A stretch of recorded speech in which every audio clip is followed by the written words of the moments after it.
क्या होगा अगर रावण, डार्कसाइड और डॉक्टर स्ट्रेंज के बीच में फाइट हो जाए तो कौन जीतेगा? और इन तीनों में से सबसे पावरफुल कैरेक्टर कौन है? डीसी का most powerful super villain dark side, master of mistake doctor strange या लंकापति दिशानन रावण? तो ये वीडियो बहुत ही इंटरेस्टिंग होने वाली है, इसलिए इसे बिल्कुल भी स्किप मत करना और एंड तक जरूर देखना ताकि तुम कुछ भी मिस ना करो। तो रावण, डार्कसाइड और डॉक्टर स्ट्रेंज तीनों अपनी सुपर पावरफुल और सुपर डिस्ट्रक्टिव स्ट्रेंथ की वजह से मोस्ट पावरफुल कैरेक्टर्स में से एक है और बहुत ही कम ऐसे कैरेक्टर्स हैं जो एक्चुअली उन्हें हरा पाए। तो सबसे पहले बात करते हैं रावण वर्सेस डार्कसाइड की और जानने की कोशिश करते हैं कि इन दोनों में से ज्यादा पावरफुल कौन है। बात करें रावण की, तो रावण महादेव का सबसे बड़ा भक्त और अपने टाइम का सबसे इंटेलिजेंट राजा था, जिसे 6 शास्त्र और चारों वेद पूरी तरह से याद थे। रावण महान ऋषि विशर्वा और राक्षसों की रानी कैकेयी का बेटा था, इसलिए वो ब्राह्मण और असुर दोनों था और इसीलिए उसमें उसकी माँ की तरफ से राक्षसीय गुण और शक्तियां और उसके पिता की तरफ से तेज दिमाग पहले से था, जिसके बाद उसने बहुत ज्यादा मेहनत और कठोर तपस्या करके इतनी शक्तियों और सिद्धियों को प्राप्त कर लिया था कि वो तीनों लोकों में सबसे शक्तिशाली बन चुका था। रावण ने एक बार कठोर तपस्या के दौरान ब्रह्मदेव को अपने 10 सिर चढ़ाए थे,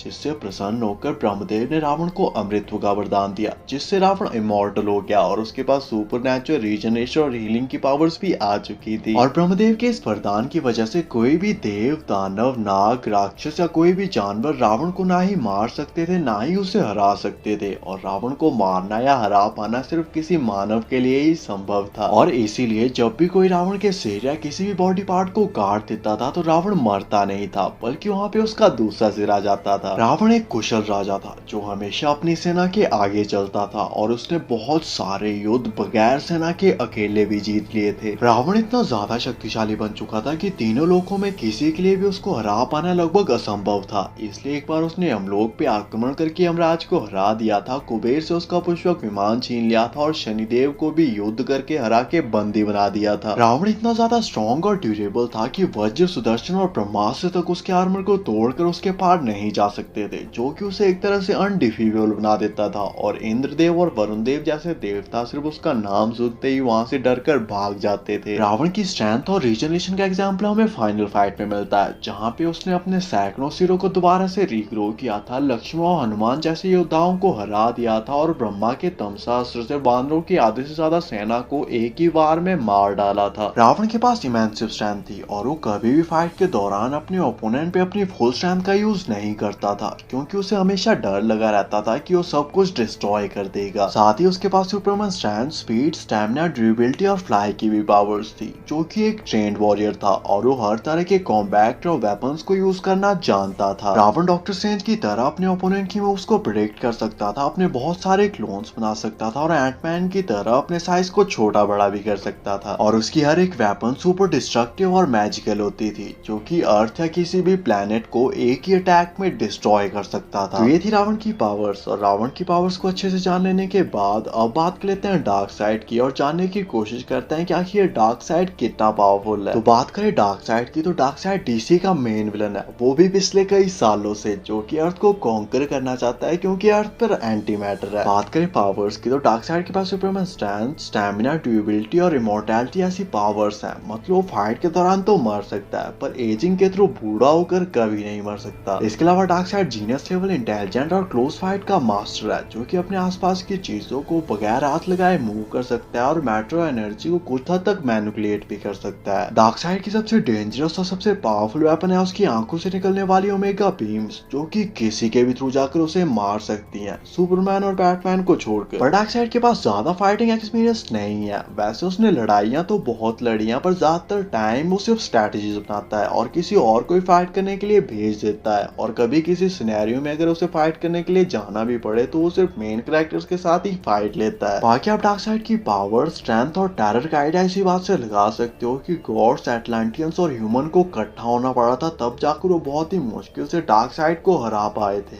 और अब डार्क साइड की पावर्स और भी ज्यादा बढ़ चुकी हैं। तो ये थी डार्क साइड की पावर्स। और डार्क साइड और रावण की पावर्स को अच्छे से जान लेने के बाद अब बात कर लेते हैं फाइट कंपैरिजन की और जानने की कोशिश करते हैं कि दोनों में से ज्यादा पावरफुल कौन है और क्या डार्कसाइड रावण को हरा सकता है। तो डार्कसाइड बहुत ही पावरफुल कैरेक्टर है जो कि डीसी का मेन सुपर विलन है और उसने लाखों प्लैनेट्स को कॉन्कर किया है, जिसके बाद अब वो अर्थ को कॉन्कर करना चाहता है क्योंकि अर्थ पर एंटी मैटर है। बस दिक्कत ये है कि उसे यही नहीं पता कि अर्थ यूनिवर्स के किस कोने में है। डार्कसाइड के पास वैसे ज्यादा फाइटिंग एक्सपीरियंस तो नहीं है, पर फिर भी उसने बहुत सारी लड़ाइयां लड़ी हैं और उन्हें जीता भी है। पर रावण जैसा उसने ना ही कभी कुछ देखा होगा, ना ही कुछ सुना होगा, ना ही कभी कुछ फेस किया होगा। हालांकि पिछली बार जब डार्कसाइड अर्थ पर आया था तो एटलांटियंस, गॉड्स और ह्यूमंस को टीम अप करके बहुत ही मुश्किल से उसे हराना पड़ा था। पर अगर वहां पर उसका इंतजार रावण अपने ब्रह्मास्त्र के साथ कर रहा होता तो डार्कसाइड दोबारा अर्थ की तरफ कभी देखता भी नहीं, वो भी अगर जिंदा बचता तो। डार्कसाइड बहुत ही ज्यादा ड्यूरेबल है, पर रावण के पास ब्रह्मास्त्र जैसे महाशक्तिशाली और महाविनाशक अस्त्र है जो कि किसी भी प्लैनेट या किसी भी क्रीचर को एक ही सेकंड में एग्जिस्टेंस तक से इरेज कर सकते हैं। डार्कसाइड फाइट में मोस्टली डिपेंड करता है अपनी फिजिकल स्ट्रेंथ पर, और वो रावण पर भी अपनी फुल स्ट्रेंथ के साथ अटैक करेगा, पर उसकी फिजिकल स्ट्रेंथ रावण के आगे किसी काम नहीं आएगी। रावण इवन दूर से अपने किसी भी अस्त्र से डार्कसाइड को मार सकता है, पर चलो मान लो कि ऐसा नहीं होता। डार्कसाइड क्लोज भी जाता है, रावण पर भारी भी पड़ता है और अपने एक ही अटैक से रावण का सिर भी काट देता है। फिर भी रावण इससे नहीं मरेगा, बल्कि वहां पे उसका दूसरा सिर आ जाएगा और रावण वैसे ही फाइट करता रहेगा जैसे कुछ हुआ ही नहीं। दूसरी तरफ डार्कसाइड इस टाइप के किसी भी अटैक को सर्वाइव नहीं कर पाएगा क्योंकि उसके पास रीजनरेशन की पावर नहीं है। इसके अलावा रावण को ब्रह्मदेव का वरदान प्राप्त है, इसलिए कोई इंसान ही उसे मार सकता है। और क्योंकि डार्कसाइड दूर प्लेनेट से आया हुआ एक एलियन है, इसलिए ना ही वो रावण को मार सकता है ना ही उसे हरा सकता है। जबकि रावण के पास डार्कसाइड को मारने के लिए हजारों वेपन्स और लाखों तरीके होंगे। हाँ, अगर उसे विभीषण मिल जाए और विभीषण उसे नाभि में अमृत के बारे में बता दे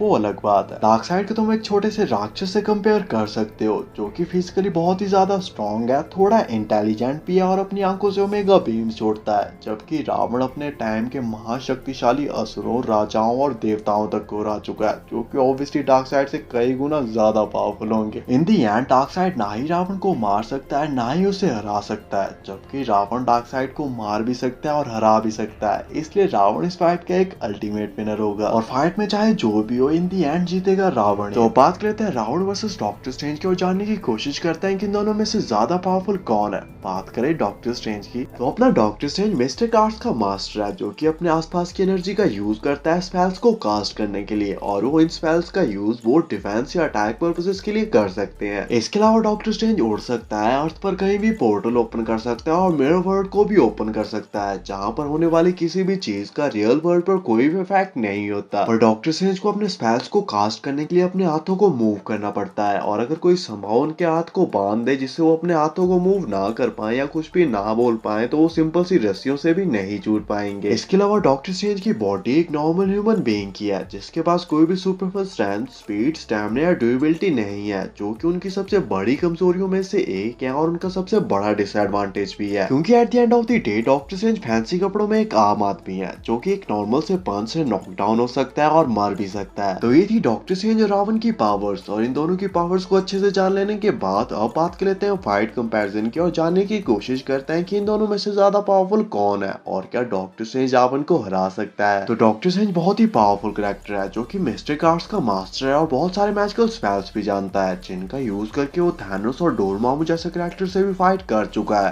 पर रावण जैसा कुछ भी उसने ना ही फेस किया होगा और ना ही आज के बाद वो कभी करेगा। डॉक्टर स्ट्रेंज के पास एक एडवांटेज है कि क्योंकि वो एक इंसान है इसलिए ब्रह्मदेव की वरदान की वजह से वो एक्चुअली रावण को मार सकता है, जबकि थॉर एक गॉड होने की वजह से और थैनोस एक एलियन होने की वजह से उसे नहीं मार सकता। पर क्या डॉक्टर स्ट्रेंज रावण को मार पाएगा? तो वेल इसका आंसर है बिग नो। रावण तीनों लोकों में सबसे शक्तिशाली राजा था जिसका सिर्फ नाम सुनकर बड़े बड़े महाशक्तिशाली राजा और इंद्रदेव और वरुण देव जैसे देवता भी डर कर भाग जाते थे, जो कि डेफिनेटली डॉक्टर स्ट्रेंज से कई गुना ज्यादा पावरफुल होंगे। अगर ये फाइट होती है तो रावण के लिए एक युद्ध के बजाय एक मदारी का खेल होगा जहाँ पर एक डॉक्टर उसे अपने कुछ कर्तव्यों से इम्प्रेस करने की कोशिश करेगा। डॉक्टर स्ट्रेंज रावण को मिरर वर्ल्ड में ट्रैप कर सकता है पर थैनोस मिरर वर्ल्ड को तोड़ चुका है, और क्योंकि वो ऐसा कर चुका है, इसलिए रावण भी कर सकता है, क्योंकि ऑब्वियसली रावण थैनोस से कई गुना ज्यादा पावरफुल और इंटेलिजेंट है, जिसका हर एक अटैक सुपर डिस्ट्रक्टिव और मैजिकल होता है। इन दी एंड डॉक्टर स्ट्रेंज सिर्फ कुछ फैंसी कपड़ों में एक आम आदमी है जो कि अपने आसपास की एनर्जी को यूज करके कुछ करतब दिखा सकता है, पर ना ही वो रावण को मार सकता है ना ही उसे हरा सकता है। और मारना तो छोड़ो, डॉक्टर स्ट्रेंज के लिए रावण को हाथ लगाना भी एक बहुत बड़ी बात होगी, और उसके पास विभीषण भी नहीं जाएगा ये बताने के लिए कि उसकी नाभि में अमृत है। जबकि दूसरी तरफ रावण के पास डॉक्टर स्ट्रेंज को मारने और हराने के लिए हजारों तरीके और लाखों वेपन्स हैं। पर हाँ, ऐसा हो सकता है कि रावण डॉक्टर स्ट्रेंज को ना मारे बल्कि उसे पिंजरे में बंद करके अपने दरबार में लगा दे,